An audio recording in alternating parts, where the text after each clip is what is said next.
So what are we going to do today, Monty? Well, the same thing we do every day, Kelly. We're going to try to take over the world with magic.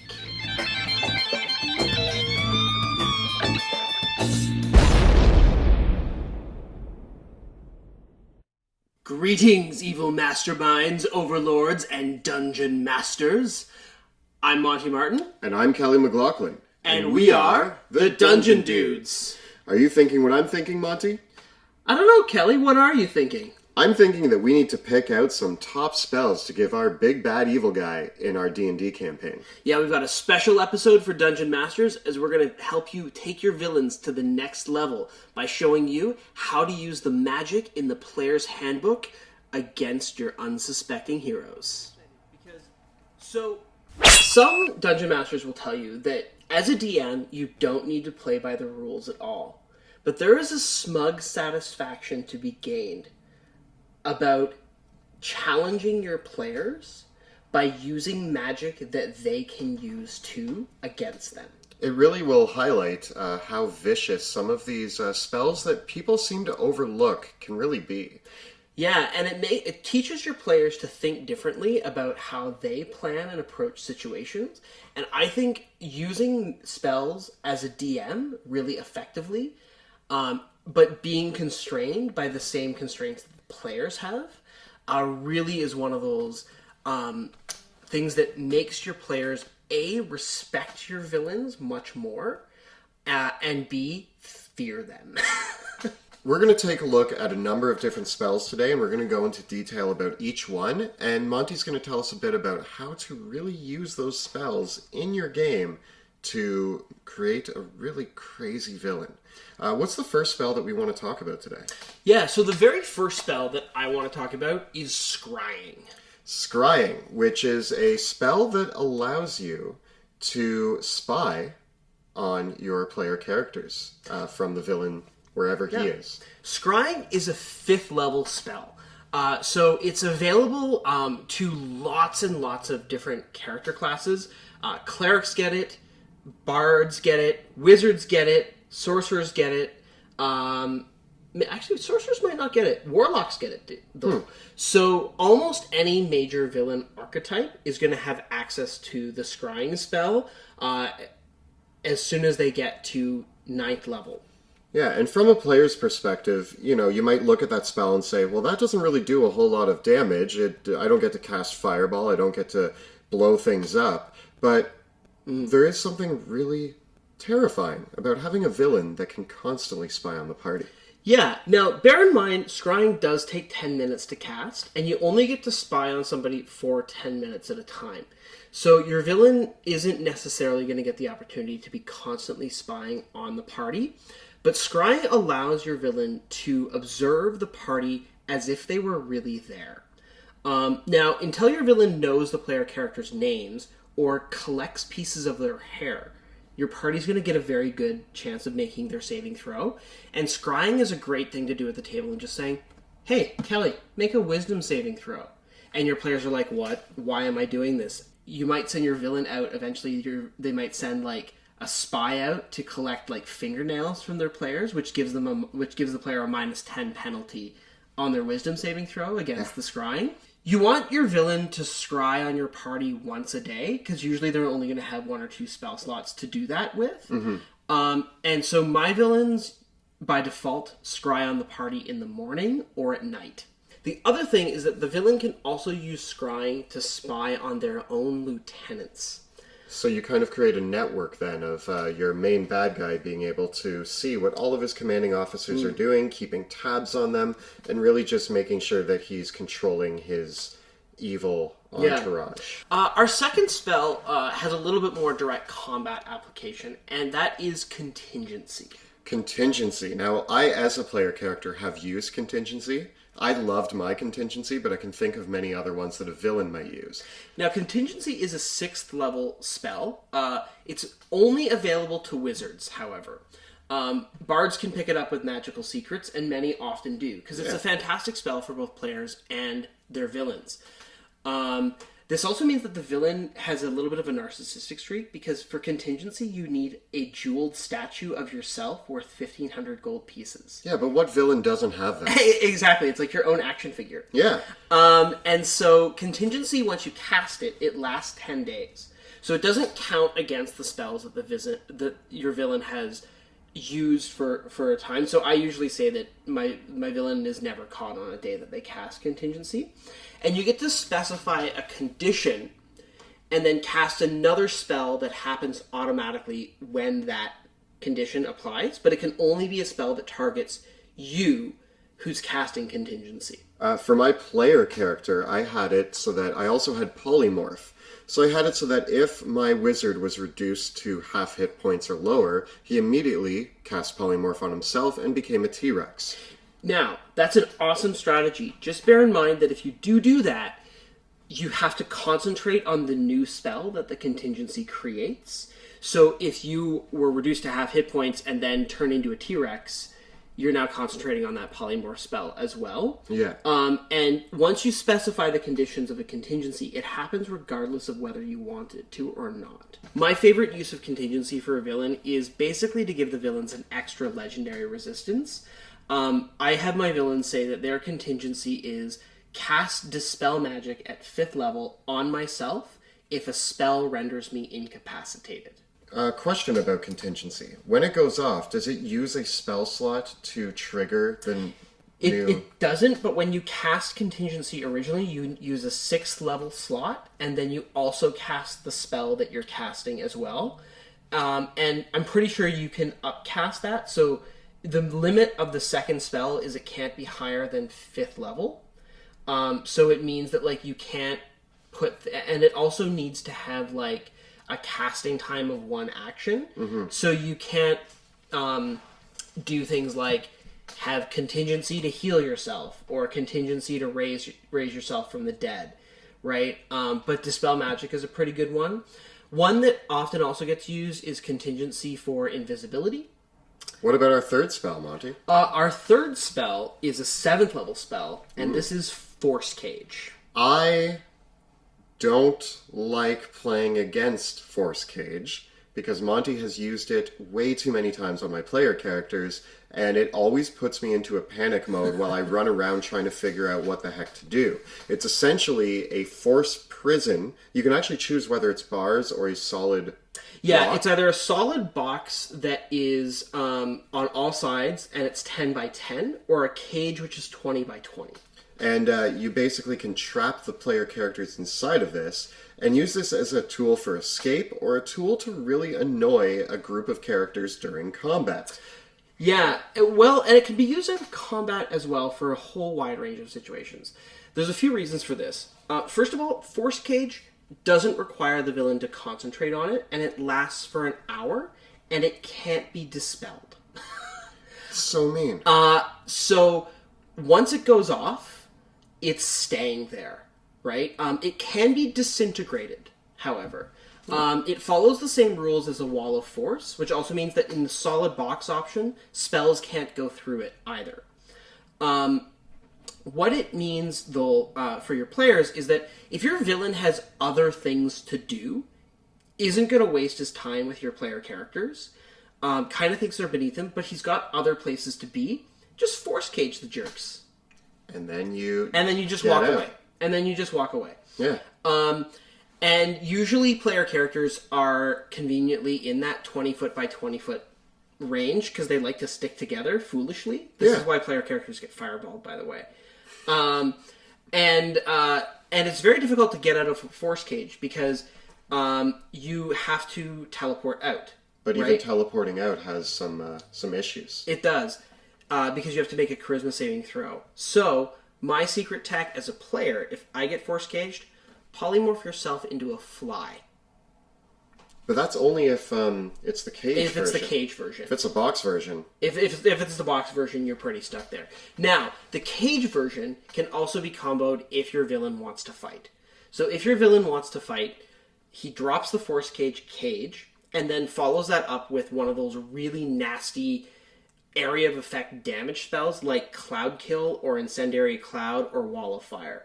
And this has the double effect of if you drop like a cloud kill on the force cage area, it means that now the teleportation spells that require line of sight to the destination won't help the player characters get out because they can't see through the clouds. And they're also choking to get to death on poison gas. Monty's Guide to Total Party Kills. It is a really brutal strategy. I usually combo it with Time Stop. So I have a villain Time Stop, Force Cage, Cloud Kill. And usually at that point, your players have hit the panic button and are trying to figure out what to do to survive. So so if you want like the ultimate offensive combination to drop on player characters, that's the combo. It's also a good way to make your player characters cry. Yeah, it will. That said, I don't usually drop this as a thing until like player characters are over 10th or 11th level, because any players under that level will just die to it. And to be fair, every time that I was stuck in a force cage, although frustrating, it actually added an exciting level of intrigue to the battle, where we had to think outside the box on... Quite literally. Outside the box. Our next spell is a little bit more pedestrian, but I love it. It's an 8th level spell called Mind Blank. Mind Blank. As far as I know, this one is one that the villain can use on itself and actually do it every morning when it wakes up. Yes, because Mind Blank is an 8th level spell that lasts for 24 hours and requires no concentration.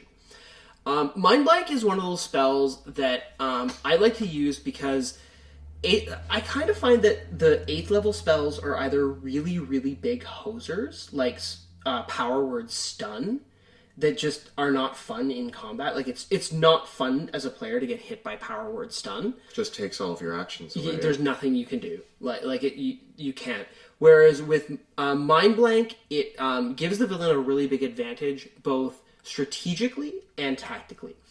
Because it prevents the party from being able to do anything involving mind control or charm or anything involving their brain, basically, right? Yes, it makes the villain immune to psychic damage and immune to all that mind control, suggestion, kind of shenanigans that player characters love to use to bring the villains low. It means that your villain is never going to get dominated. Your villain's never going to be succumb to suggestion. But it also means that the villains can't be have his mind read, his or her mind read, and he or she can also or they or whatever, however your villain wants to be, they can be anything. Your villain also can't be scryed on themselves, right? There you go. And it makes them immune to divination magic. So that counter tactic of if your players are like, the villain's scrying on us, we're going to scry on them. Well, no. Not going to work if they have Mind Blank, which once again, cast every morning. So a lot of these spells I'm noticing you can kind of just say that, like, yeah, my villain cast all of these in the morning and now doesn't need to worry about them again for the rest of the day. Precisely. So last up we get to our 9th level spells. And Kelly, I think you're really excited about this one. Is this Invulnerability? It is Invulnerability. Invulnerability. So Invulnerability is a spell that's new in Xanathar's Guide to Everything.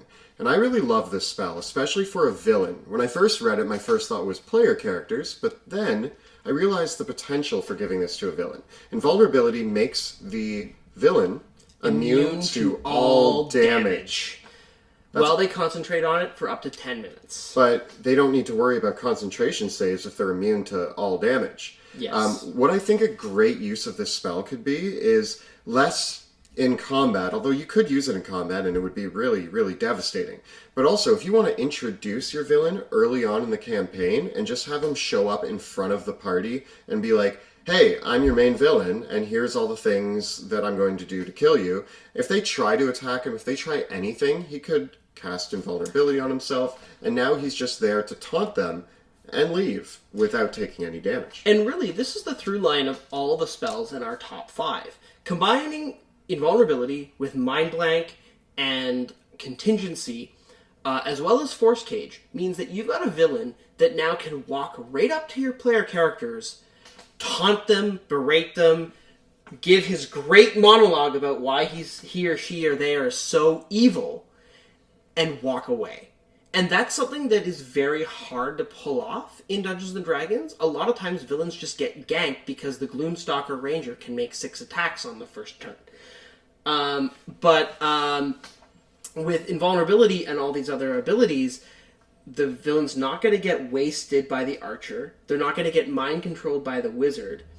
And they're going to be able to stop the fighter from carving them up with the magic greatsword, right? So it really gives your villain that ability to walk right up to the party, even a high-level party, say, this is what the deal is, and have that role-playing opportunity. And I find so often in D&D campaigns, we don't get the opportunities as DMs to really role-play our villains in convincing and intelligent ways. Sometimes the only opportunity you have as a villain is the combat encounter where you get killed. And what fun is that? Yeah, I think that villains matter so much more if they're introduced earlier on. If you know about them, you get to meet them. They get to give you this horrible speech about how evil they are. And you as a player are like, man, I want to kill this guy, but I can't right now because, oh darn, I'm in a force cage and I can't read his mind and he's invulnerable. Yeah, and it really makes the players feel humbled when they see you as the dungeon master not using any sort of DM fiat to rule over the situation, but kind of playing it straight. I think that makes the players understand the gravity of their situation in a way that completely homebrewing your villain to be invulnerable doesn't. Because you can, as a DM, just decide that your villain's invincible. But when you present the spells that they're using in their strategies, that actually means that your players now have the opportunity to learn what the villain's strategies are and come up with a plan to address them. Getting around invulnerability and mind blank can be accomplished if your players are willing to cast Dispel Magic as a 9th level spell. One of the things that I've seen done is like players that know the villain is going to scry on them, so they intentionally set up a situation where they're going to lie about their plans while the villain is scrying on them to trick them. So it gives your players all these opportunities to use the rules of the game in a really creative way that I think makes a much more richer story. Yeah, so not only do you have a more devastating villain whose reach expands far beyond just the final battle, but you also are going to cause your players to have to think outside the force cage. Now, I want to give a few honorable mentions before we wrap up the episode to some other divination spells and communication spells that villains can use. These are spells like Contact Other Plane, which the villain can use to get in contact with their demonic patron. I like to think of Contact Other Plane as like a magic 8-ball that actually works. It only gives one-word answers, but the villain can ask things like, what's the name of the paladin's parents? And what's the name of that guy that killed my lieutenant? And use that to figure out who the player characters are. And seek out other resources. Villains can also use spells like Sending to communicate with their lieutenants. Basically text messaging in the magical world. Yeah, I usually like to have my villains have lieutenants that know Sending so they can text the villain back. And the other one, if you really want to give your villain a super tool and take Sending and Scrying into overdrive, give your villain a crystal ball of telepathy. This allows the villain to cast Scrying at will and telepathically communicate with anyone that they are scrying on, which means that not only can your villain spy on your players and taunt them at the same time, but the villain can then also scry on their lieutenants to give orders. The only thing to watch out for is that your villain doesn't end up with a very, very full address book, because every time you cast scrying, takes 10 minutes to cast and 10 minutes to watch. So you end up with a morning that's filled up with like, oh, jeez, I gotta go scry on the general to talk about tactics. I gotta talk to the artificer who's over in Waterdeep picking up supplies. I gotta go scry on my assassins to tell them what to do. Karen, cancel my 2 o'clock. I have too many things to scry on this evening. I actually think that probably a villain would have like an assistant like that. Well, there you just have a brand new beautiful site. I'm not scrying on my scrolls without my Danish. Where's my coffee? So now your evil villain has a large array of spells that they can use to really mess with your party. I hope you got inspired by some of these ideas, and this will give you some things that you can take home into your campaign to strike fear into the hearts of your player characters. Now, of course, no villain is complete, no matter how many spells they know, without a wide range of monstrous minions to terrorize the player characters. Some of our favorite monsters can be found in Volu's Guide to Monsters, and we've got a whole review of what we think of that book right up over here.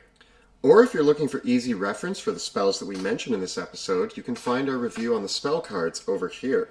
You can pick up either of these by following the links right down below. Please subscribe to our channel so you never miss an episode. Thank you so much for watching, and we'll see you next time in the dungeon.